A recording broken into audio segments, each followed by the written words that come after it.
Hello, Sex Coach Nikki here, and I wanted to share about following your intuition and taking the path of least resistance. So when I was in Europe, I was supposed to stay and go to the Taboo Festival in England. But then I lost my phone. My phone fell into the Adriatic Ocean. And I went from Croatia to Brussels, but along the way I stopped in France, and I wanted to see France. I've never been there. I was flying through Paris, and I was just like, oh, this is my opportunity to see Paris and to see the Eiffel Tower. And it was so extremely challenging to navigate without a proper phone, without proper Wi-Fi. It was extremely frustrating. Now, in Las Vegas, we do not have any kind of a subway. We have a very remedial bus system. That's that's what I grew up with. I've been to New York a few times, so I have some understanding and comprehension about the subway system. But oh my gosh, Europe is like 10 times more complicated and complex, and trying to navigate that system without a properly working phone. And also in France, I guess they don't want to speak English. I'd never had this experience before, so that's why I thought I would be fine, because all the other places, Netherlands, Norway, Sweden, Croatia, everyone spoke English to me, but in France they didn't want to speak English to me, so I had a really hard time just asking for help. That's normally how I've been traveling. So I got to Brussels. I saw my friend after that very hard day in Paris, and then I started looking at how I was going to get to England for the Taboo Festival.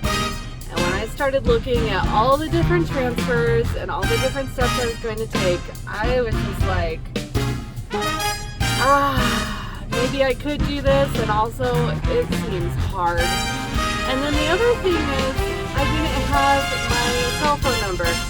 So, since that time I spoke to my brother. He said I could have transferred my cell phone number over to the burner phone I got in Croatia.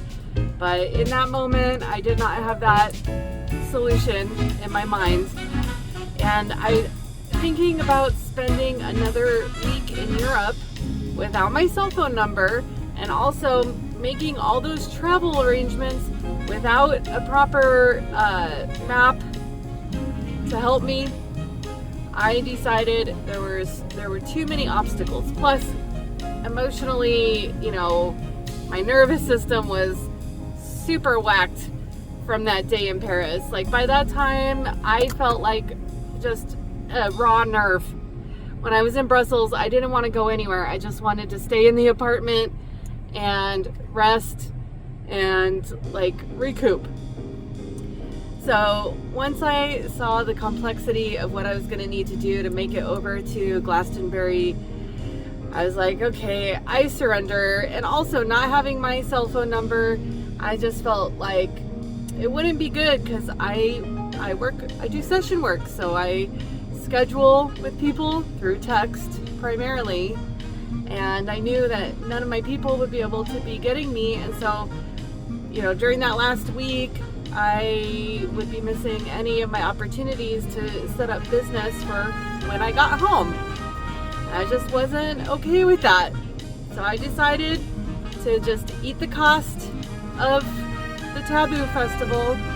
I bought a ticket to come home. That was a whole another rigmarole of trying to make a payment go through without your cell phone to get the authorization number. That was the final, yes, I need to go home and get my cell phone figured out.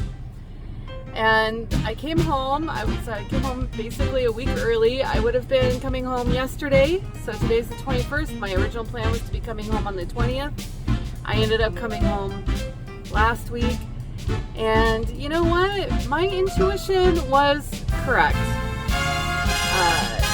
basically, during this last week that I've been home, I've gotten booked up. So over the next, I think 5 days, I have 4 appointments, and I have more bookings after that, which is really good because business has been kind of up and down. And I also got my apartment like completely unpacked, so I'm out of boxes. Still have a lot of work to do in there to make it nice, but I was able to do that so that I could feel more comfortable having sessions in my space, having people over to visit. I did laundry at the laundromat for the first time because I don't have a laundry unit in my new apartment. That was a big adventure. I needed to do that. And, you know, catch up. I started catching up with all my friends and contacts and working on my projects. And it's like, I really, as much as I wanted to go to the Taboo Festival, and I think it would have been fine if I had gone, and I got a lot of like encouragement from my friends on the yacht, like, oh, well, you know, people have been traveling to Europe many, many years without a cell phone. It's like, yes, that is true. However, it is a tool that I really, really lean on. So even though I wanted to push through, I just listened to myself, listened to my body. The thought of staying there and pushing through and overcoming all those obstacles just seemed completely overwhelming. And I'm so grateful that I did because it was easy. My friend helped me. Eventually I had to borrow the money and have my friend pay for the ticket to come home because I couldn't verify and authorize my account. And I came home and started working on stuff here in Las Vegas, and I was available to text and get all my new business booked. And that's where it's like, okay, sometimes the easiest path is the right path. Sometimes these roadblocks, it's like, oh, we can't keep pushing. Sometimes we need to go with the flow.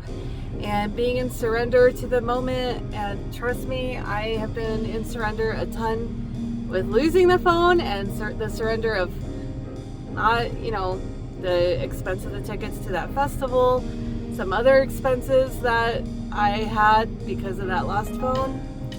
You know, it's like, what are you going to do about it? But I'm much more happy and grounded and in my space and my power because I followed the path of least resistance and followed my intuition. I will tell you, like, I've done this a few times in my life, and in the past I have really, really beat myself up over not sticking it out, not fulfilling the commitment, not, you know, being strong enough to overcome all the obstacles. And this time, I mean, there was some like grief over the money and, you know, irritation and frustration over expensive mistakes and things like that. But I really am grateful that I have learned, like, if things are hard and there's a lot of obstacles, there might be a reason why that I don't know, you know, that there's like a bigger plan going on potentially.